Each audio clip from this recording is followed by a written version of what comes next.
Ladies and gentlemen, sometimes the most fascinating journeys don't begin with rockets or revolutions. They begin in silence. In those quiet moments when you stare at the ceiling at 3 in the morning, wondering why the human mind can dream so big yet ache so deeply. I've learned that innovation and intimacy, technology and tenderness are not separate forces. They are the same human impulse, the desire to connect. Whether it's connecting neurons in the brain, people across continents, or souls across galaxies, the physics of connection never changes. Every system, biological or cosmic, runs on the same principle: energy must flow. When it's blocked, life collapses. People often ask how a person can build rockets, cars, AI, and still crave something as fragile as love. The truth is, the same neural circuits that push a person to build a spacecraft also push them to fall in love. The dopamine pathways in the brain that light up when we discover something new. The same ones that ignite when we hold someone's hand for the first time. It's not two separate drives, it's one. The human mind evolved to chase meaning, to seek what lies just beyond its reach. Some chase it in the stars, others chase it in someone's eyes. I've always believed that to understand love, or even ambition, you have to understand physics first. Every emotion is a transfer of energy. Every heartbreak, a form of entropy. Every connection, a momentary defiance of the universe's tendency toward disorder. That's what relationships are, small pockets of order in a chaotic cosmos. And like all systems, they require balance. Too much gravity, and the orbit collapses. Too much distance, and the connection fades into the cold. When SpaceX first started, I wasn't just trying to send rockets into space. I was trying to prove that humanity could love again. Love the impossible, love the unknown. That love doesn't have to be sentimental. It can be structural, it can be practical, it can take the form of a Falcon 9, cutting through the atmosphere, refusing to give up. That's love at its most disciplined form, commitment to something bigger than yourself. But somewhere along the way, I realized that the same brain that calculates escape velocity can't easily calculate the gravitational pull of another human being. You can predict rocket trajectories to within a fraction of a degree, but you can't predict when someone will walk into your life and completely alter your emotional physics. Love is the one variable that defies simulation. Neuroscientists say that when you fall in love, your brain temporarily rewires itself. The prefrontal cortex, the part responsible for logic and decision-making, goes quiet and the limbic system takes control. It's as if evolution decided that, for a moment, rationality must bow to vulnerability. And that's terrifying for people who build their lives on logic. To surrender that control feels like stepping off the launch pad without a suit. Yet, it's in that surrender that humanity reveals itself most purely. There's a strange parallel between building rockets and building relationships. In both, failure is not only possible, it's inevitable. Rockets explode, hearts break, but each failure teaches you something crucial about design, about resilience, about the limits of what can endure. You iterate, you learn, you adapt. And sometimes, what you rebuild is stronger because it's been through fire. For years, I thought the hardest challenge was achieving reusability in rockets. It turns out, emotional reusability, learning to open your heart again after it's been shattered, is far more difficult. Machines can be fixed with tools and equations. The human mind requires forgiveness, time, and an almost spiritual level of patience. I remember standing on a launch pad one night, long after everyone had gone home. The stars were out, and the air smelled like iron and jet fuel. I thought about how small we are, just brief moments in the vast timeline of existence. And yet, in that smallness, we crave to be known. Every human being wants to leave a mark, to feel that their existence mattered. Some people do that by raising children, some by creating art, and some by building machines that might one day outlive them. But the desire behind it is the same, to connect across time. Love and legacy are the twin engines of humanity. They drive every invention, every sacrifice, every sleepless night. But they also test the limits of our emotional endurance. When you love deeply, you expose yourself to the possibility of loss. When you dream boldly, you expose yourself to the possibility of failure. Yet we do both, over and over again, because the human spirit is not built for safety. It's built for expansion. There's a reason loneliness has become one of the most studied epidemics of our time. Neuroscientists now know that chronic loneliness can alter gene expression in immune cells, increasing inflammation and decreasing lifespan. It's not just an emotion, it's a biological threat. The body interprets isolation as danger. The the same way it interprets starvation or infection. That's why connection is not a luxury, it's survival. Whether through technology or touch, humans are wired to reach out. When people see someone who seems to live in the future, surrounded by machines' data algorithms, they often assume there's no room for emotion there. But in reality, technology was always meant to amplify emotion, not replace it. A rocket is not just metal, it's a manifestation of hope. Artificial intelligence is not just computation. It's the search for understanding. Every machine we build is a reflection of the mind that built it. And every breakthrough is a love letter to the unknown. Behind every headline, behind every prototype, there's a story no algorithm can measure. The moments of doubt, the losses that shaped resilience, the quiet connections that never made it to the front page. From SpaceX to the so-called secret romance, the truth is that both are experiments in the same question: how do we bridge the distance between minds, between planets, between hearts? The deeper I dove into engineering, the more I found myself thinking like a neuroscientist. The brain, after all, is the most advanced piece of technology in the known universe. It has 86 billion neurons firing in patterns so complex they make the internet look primitive. And within that system, emotion is not a bug, it's a feature. It guides decision-making, fuels creativity, and anchors morality. Without emotion, intelligence becomes machinery. Without connection, innovation loses its meaning. Every neuron in your brain forms connections through something called synaptic plasticity, the ability to rewire based on experience. That's how we learn, love, and recover. The same principle applies to life itself: adaptability. You lose someone, you learn something, you rebuild your circuitry. Pain becomes data. Memory becomes architecture. The human brain is proof that we are designed not just to survive impact, but to grow because of it. Sometimes, people assume that building rockets is an act of ego, but it's not. It's an act of longing, a longing to go beyond the limits of our own biology, to escape gravity not just of Earth, but of emotion, the weight that pulls us down, the memories we can't outrun.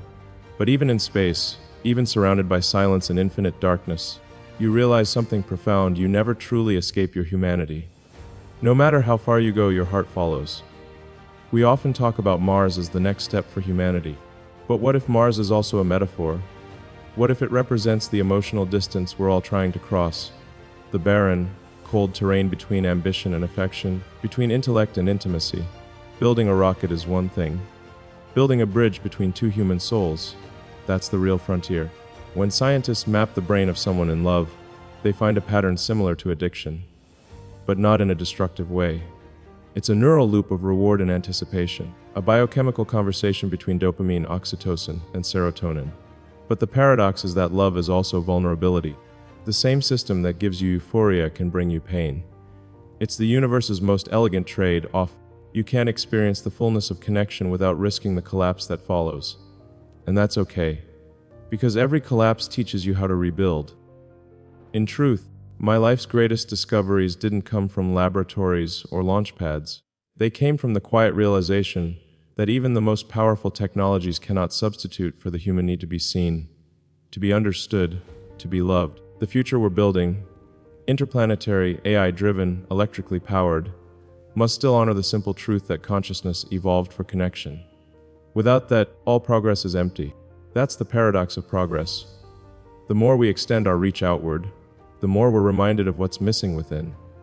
We can engineer autonomous vehicles, colonize planets, simulate consciousness, but we still haven't mastered the code of the human heart. That code isn't written in binary or DNA. It's written in memory, in emotion, in those tiny neural patterns shaped by every person we've ever loved or lost. There was a time when I believed logic could solve everything, that if you could just calculate enough variables, the universe would reveal its secrets. But the human condition doesn't obey those equations. You can't quantify yearning, you can't measure the weight of a glance or the impact of silence.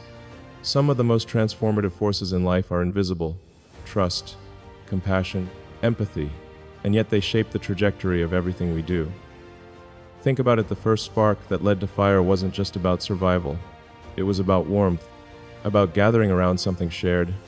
Every invention, from the wheel to the internet, has been a continuation of that primal instinct to come closer. The tragedy of our modern age is that, in creating technologies to connect us, we've also built distractions that divide us. We scroll endlessly, surrounded by data, but starved for depth. The algorithms know our preferences but not our pain. They can predict our choices but not our longing. In neuroscience, there's a concept called mirror neurons. These are cells in the brain that fire both when we perform an action and when we see someone else perform it. They're the biological foundation of empathy. When you see someone cry, you feel a fraction of their sadness. When you see someone succeed, a spark of joy fires in your own brain. It's how we learn, how we bond, how we become human. But the danger is, when our lives become mediated through screens, those mirror circuits weaken. The more virtual our interactions, the more disconnected our emotional hardware becomes. That's why I believe that, even as we build toward a multi-planetary civilization, we must never forget to nurture the small, fragile circuits of compassion here on Earth. The stars can wait, humanity can't. In moments of solitude, sometimes after a launch, sometimes after a heartbreak, I've found myself staring at the night sky, realizing how absurd and beautiful existence really is. Out there are billions of galaxies, each with billions of stars, and yet here we are, conscious and self-aware, capable of asking, why? That question is what separates intelligence from machinery. A machine can process information, but it can't yearn. It can't miss someone. It can't hope. Hope is the most advanced algorithm in the universe. And yet, even hope needs direction. When we lose sight of meaning, we turn progress into performance. We chase metrics instead of purpose. But purpose is personal. It's that quiet conviction that your life, your work, your love, matter in some cosmic equation you can't fully see. And perhaps that's why I've come to see the pursuit of love, not as a distraction from ambition, but as its ultimate expression. Because the drive to create, to protect, to endure, those are all forms of love in motion. Many people assume that passion and reason are opposites, but neuroscience tells a different story. Emotion doesn't weaken reason, it refines it. The most innovative minds in history, Da Vinci, Einstein, Curie, were not cold machines of intellect. They were burning with curiosity, compassion, and wonder. Without emotion, logic becomes sterile. Without logic, emotion becomes chaos. True genius lives at the intersection of the two. When you stand on a launch pad, you feel that intersection vividly. The equations are precise, but the outcome is uncertain. You've done the math, checked every system, yet your heart still races. Because in that moment, logic ends and faith begins. You have to trust not only the machine, but the people who built it, the vision that started it, and the unknown that awaits. That's life itself. Every decision a countdown, every leap a test of courage.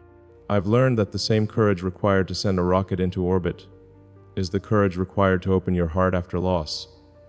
Both are acts of defiance against fear. Both require you to accept the possibility of failure and proceed anyway.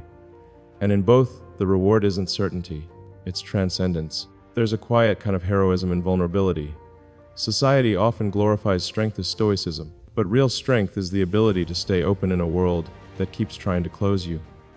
It's easy to build walls, it's harder to build bridges. Every time you forgive, every time you reach out, every time you choose empathy over ego, you're performing the emotional equivalent of rocket science. You're overcoming gravity. I've come to understand that love, whether romantic, familial, or even philosophical, is not about possession or perfection. It's about resonance. Two frequencies aligning in the chaos of existence, however briefly. The resonance may fade, but the echo remains, shaping who you become. That echo becomes part of your internal architecture, your emotional code. It influences how you think, how you create, how you see the world. Some of the most groundbreaking scientific ideas came from heartbreak. Isolation has a strange way of magnifying insight. When you're stripped of comfort, your mind starts searching for meaning. It's the same neurological process that triggers creativity during crisis. The brain, confronted with uncertainty, rewires itself for survival, and sometimes that rewiring manifests as art, invention, or revelation. Pain is not the opposite of progress. It's the raw material for it. There were times when I felt like I was living two parallel lives, one public, one private. The public one measured in metrics, milestones, and missions. The private one, in quiet moments of connection, in letters never sent, in memories too delicate for the spotlight. The irony is that the world celebrates the rockets, but it's the invisible emotional architecture that sustains them. Without that, the engines wouldn't fire. Every great creation begins with an emotional equation. Desire multiplied by vision, divided by fear. And if you solve that equation enough times, you begin to realize something profound. Human progress is not just about invention, it's about emotional evolution. We are not just trying to build better machines, we are trying to build better humans. Machines may surpass us in intelligence, but only we can choose love over indifference. That choice defines civilization. When I look toward the future, toward Mars AI, the merging of biology and technology, I don't see cold machines or distant planets, I see potential. I see the opportunity to expand empathy across boundaries, to design systems that care, not just compute. The future must not be defined by how fast we move, but by how deeply we understand. Because one day, when humanity does step onto another world, it won't be just a triumph of engineering. It will be a love story. A story of a species that refused to give up, that reached across the darkness, that believed in connection more than chaos. Every footprint on another planet will carry the echo of every heart that dared to dream it possible. And so, when people ask me about the so-called hidden story, the truth is, it's not hidden. It's in every decision, every sleepless night, every launch, every loss. It's the story of being human in an age of machines, of trying to balance the speed of progress with the slowness of the soul. If there's one message I want to leave with you today, it's this: progress without connection is just motion. But progress with empathy, that's evolution. The future doesn't belong to those who know the most, it belongs to those who care the deepest. Because caring is the one algorithm we can never teach a machine. So, build boldly, dream recklessly, love fearlessly. Whether your rocket is made of metal or emotion, launch it anyway. The universe rewards courage, not certainty. And when you find yourself standing in the quiet after the noise, when the engines fade and the world goes still, listen closely. Beneath the silence, you'll hear it, the heartbeat of humanity, steady, fragile, and infinite. It's been there all along, guiding us from SpaceX to secret romance, from logic to love, from the known to the beautifully unknowable. That's the real journey. That's the hidden story. And it's still being written, one heartbeat, one dream, one connection at a time.